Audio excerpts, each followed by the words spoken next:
kapital upang kunin ang pondo ng bayan at nakawin ang kinabukasan ng ating mga mamamayan. Nahiya naman kayo sa inyong kapwa Pilipino.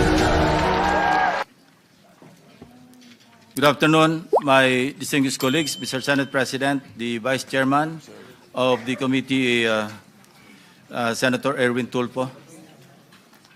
We reconvene today for the 8th public hearing on the motu proprio inquiry in aid of legislation and investigation into the flood control anomaly, even as we are already finalizing the partial committee report to be routed to your offices as early as next week. Contrary to the lies and obfuscations that naysayers are trying to spread around, your Blue Ribbon Committee has accomplished so much since the flood control scandal broke wide open in the middle of last year. Since then, waves of information have dominated the national discourse at every level of our society, local and national.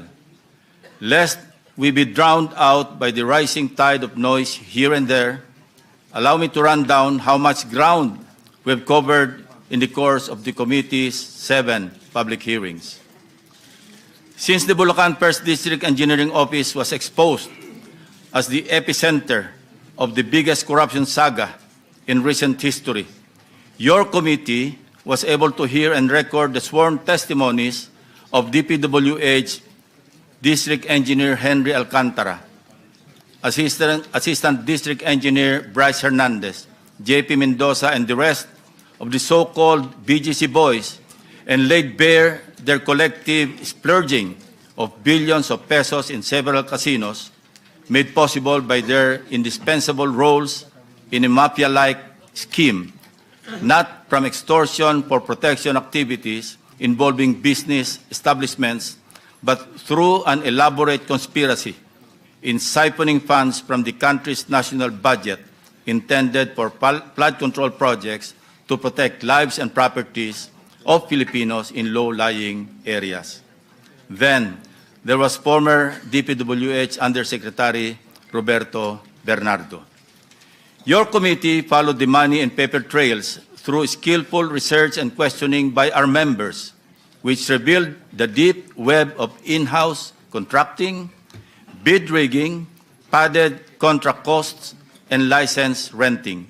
This scam was so systematic and brazen, resulting in substandard infrastructure and worse, ghost flood control projects. In the hearings that followed, the case of Bulacan proved to be a gateway, the microcosm of a much more complex and institutionalized plunder within the bureaucracy. Your committee became the stage for shocking and scathing revelations made by the key actors of the flood control scam. We conduct these hearings with such fairness and integrity that those with the truth felt motivated to come forward to testify, while others became tentative and unsure of which path to trek. Let me emphasize one point. We always go where the evidence leads us. We do not target any particular person, nor do we have the intention to cover up for anybody. Thus, we uncovered the top-to-bottom systemic misuse and abuse of public funds involving high officials in the executive and legislative branches, even the Commission on Audit. Sa kasalukuyan na I speak, may mga nakasakdal na sa Sandigan Bayan at sa mga regular na korte ng bansa, at marami pa ang sumasailalim sa preliminary investigations ng Ombudsman at Department of Justice, mga contractors at matataas na opisyal ng ehekutiba at lehislatura at iba pang sangay ng pamahalaan. As of the latest count, at least 21.7 billion pesos in bank accounts and other forms of assets are frozen upon written order by the Court of Appeals. May mga sumasailalim na rin sa Witness Protection Program ng DOJ upang tumulong palakasin ang mga ebidensya habang nangangako na magre-restitute ng napagkasunduang halaga sa ilalim ng mga pinirmahang Memorandum of Agreement with the WPP. tungo sa logical conclusion ng mga klasong plunder, malversation of public funds through falsification, violations of anti-graft laws at iba pang krimen. We laid out how this deeply rooted scheme operates with systemic precision.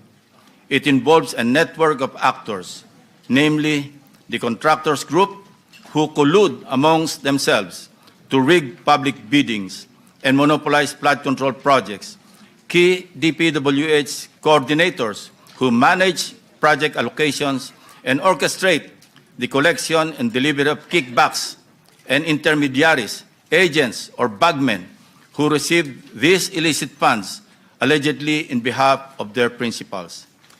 Naging daan din ang mga pagdinig ng komite upang mabuklat ang usapin ng conflict of interest sa Philippine Contractors Accreditation Board or PCAB.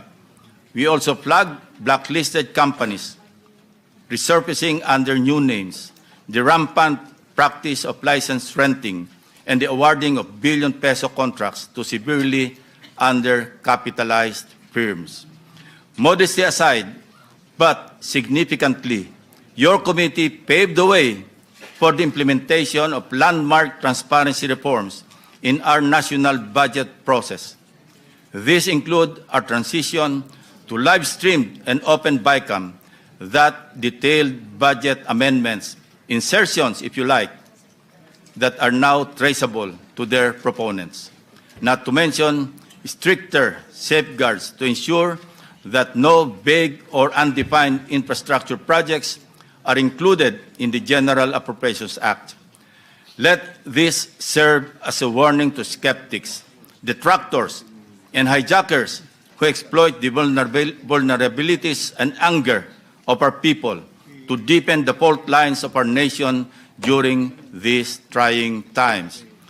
Your noise will not silence the truth. Neither does it provide any help in our investigation.